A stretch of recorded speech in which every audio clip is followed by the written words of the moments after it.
Welcome to a TV20 News Break. I'm Dan Monroe.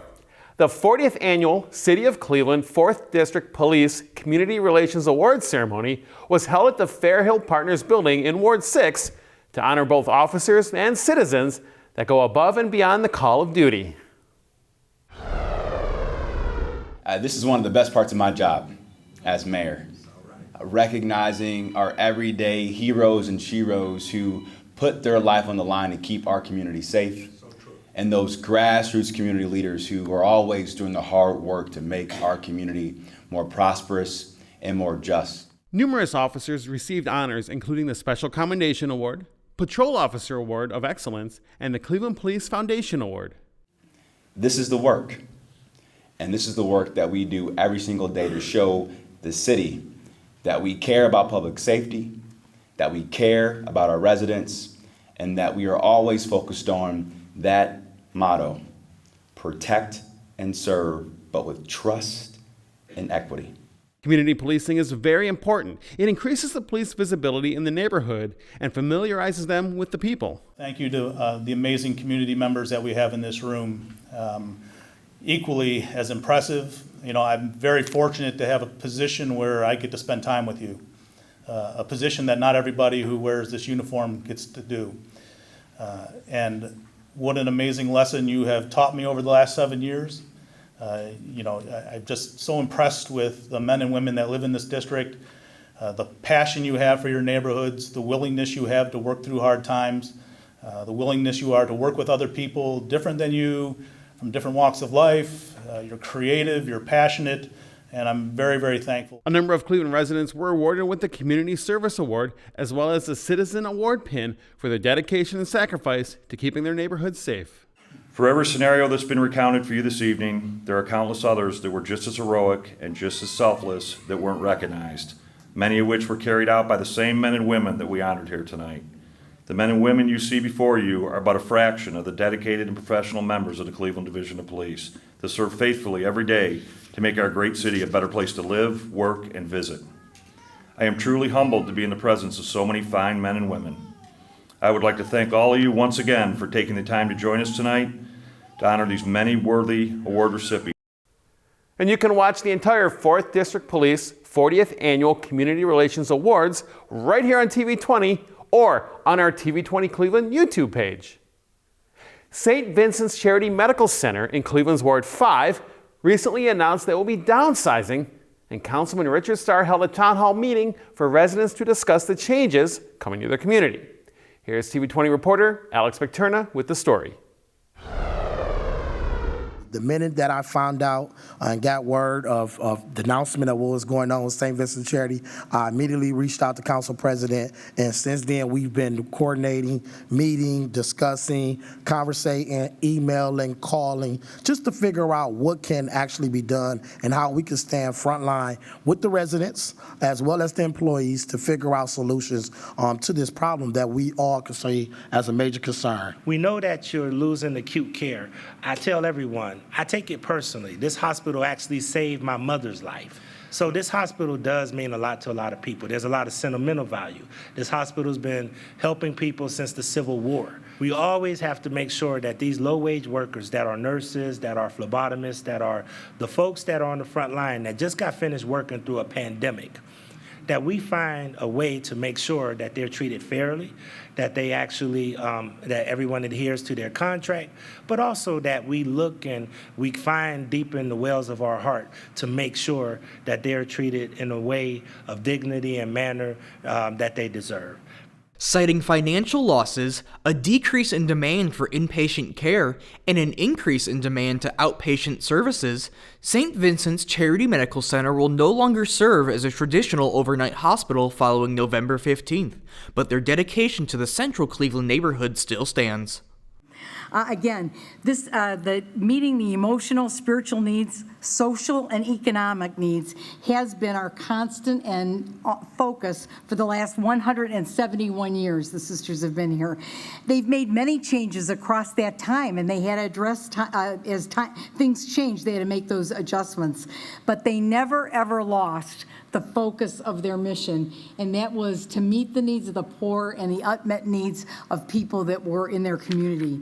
St. Vincent will continue to provide through partnerships their long-standing mental health services, addiction treatment services, and will still act as a primary care center for families of the neighborhood. We already have a center for sort of outpatient psychiatry, outpatient therapy work that will continue, and we only expect to grow that. Rosary Hall, the intensive outpatient treatment for addiction, we plan to continue and to grow that as well. So those things are all going to continue in behavioral health. And then on top of that, we are on our way to expanded services that are sort of in that space after you get out of the emergency department, the psychiatric emergency department. There can be a space or a time when you don't need to be in the hospital, don't need to be in the emergency department, but you need some more intense care and help than just showing up to see the therapist, every week or two, or the psychiatrist. And we are working on a program to help folks regain stability in their lives and recover from those acute things, again, to keep them out of the hospital. The event wrapped with a Q&A session, allowing residents to share their thoughts and opinions on the matter. For TV20, this is Alex Picterna. Thanks, Alex. You can find the full town hall airing here on TV20 or on our YouTube page at TV20 Cleveland. Recently, the Cleveland Public Library invited the community to the grand reopening of the reimagined Jefferson campus in the heart of Tremont. Today we are fulfilling our promise to the Tremont community with this new and improved Jefferson campus. It's a 5-star building to match our 5-star staff, collection, program, and services. To our Jefferson campus neighbors and patrons, this branch is for you. It was designed for you, your needs, and reflects the uniqueness of this neighborhood. 3, 2, 1. The goal was to transform Jefferson Branch into a vibrant, fully renovated community library while still holding on to the historical nature of the building and the neighborhood. So this is one of our Carnegie buildings. It's been here over 100 years. So we didn't want to close it, but as we recognized when we went out in the community in 2017 and talked to them about what are the things they really liked about our system. Like they loved our people, they loved our programs, they loved our services, but our buildings hadn't had any kind of maintenance on them in a number of years. And so they wanted us to go back and kind of modernize the buildings and really give them something that held on to the sentimental value that they had as kids, but took them into the new age with the modern library. Community members got the chance to reconnect with their favorite librarian and learn about the new services that the Jefferson campus will offer. Our community is so excited that this library has been fully renovated and reopened to the public. When it was down during construction, folks really missed it. So I am thrilled, as you can see from our young folks, they're thrilled to have their library back open. And it's really great. Not only the traditional library services here, but we've got things like meeting spaces and community rooms and all those types of things for the neighborhood to enjoy. So a great day in Tremont, and we're so excited to reopen the Jefferson branch and see all of our young people and community members come in and use it.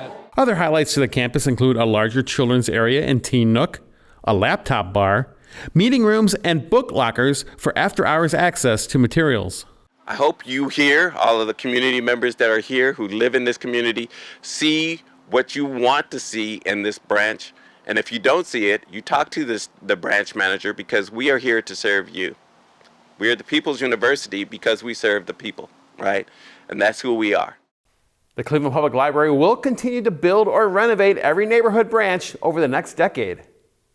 Hispanic Heritage Month continued in the city of Cleveland with the celebration of the older adults of the Hispanic community with the 2022 Hispanic Senior Day. Here's TV20 reporter Alex Picterna with more.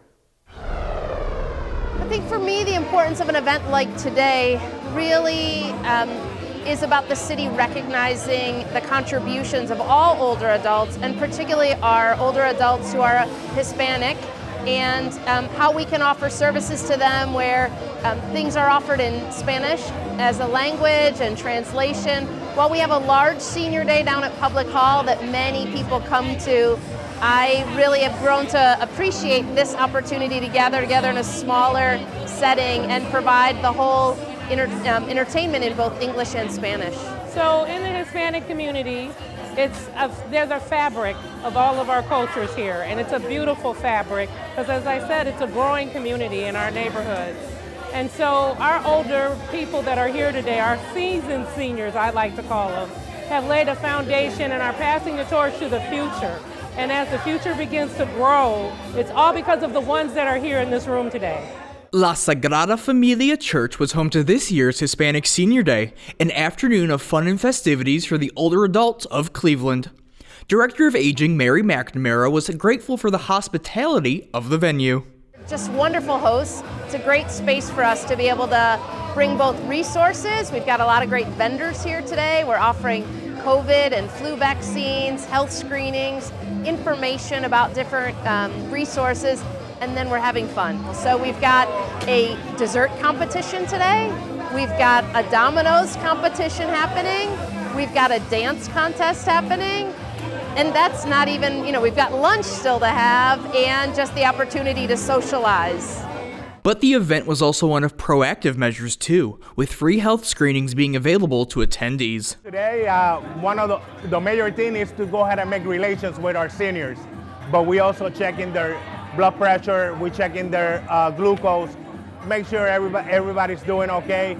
And what we want to do is prevention. We want to prevent them to have to call 911. If something happens, or let's say her blood pressure is a little bit high today, we let them know that way they can go ahead and call their doctor.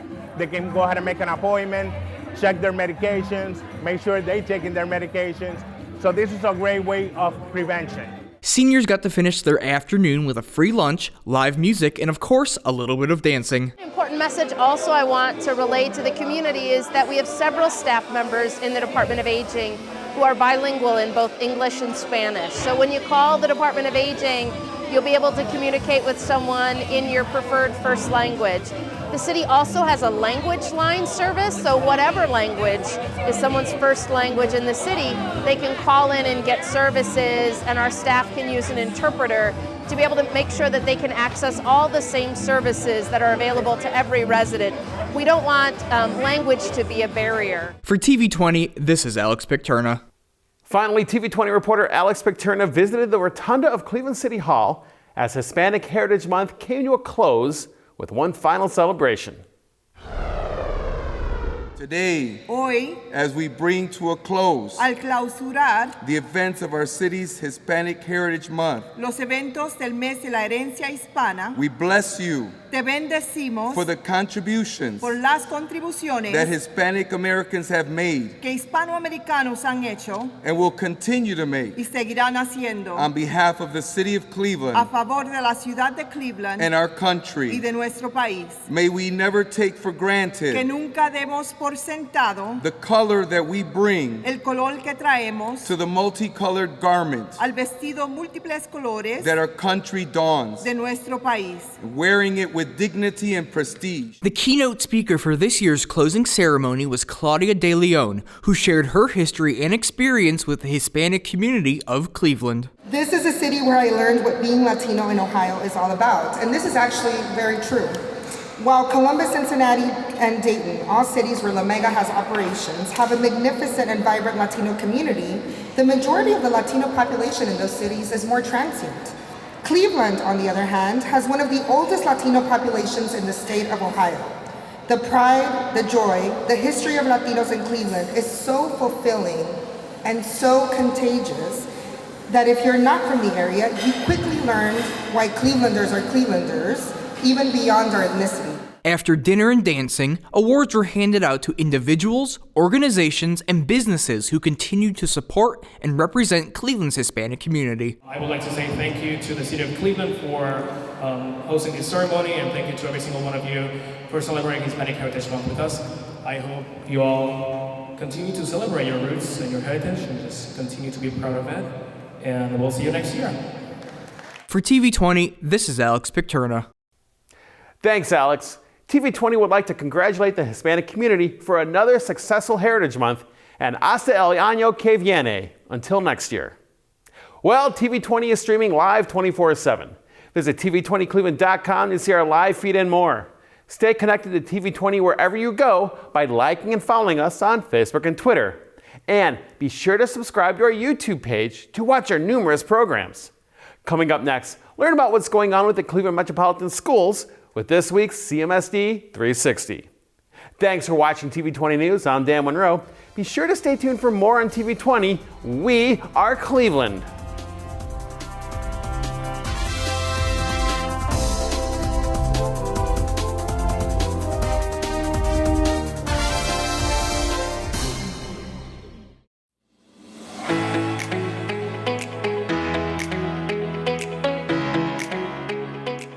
Hello, I'm Darielle Snipes with the CMSD News Bureau. Welcome to CMSD 360, a look at news happening around the district for the week of October 23rd.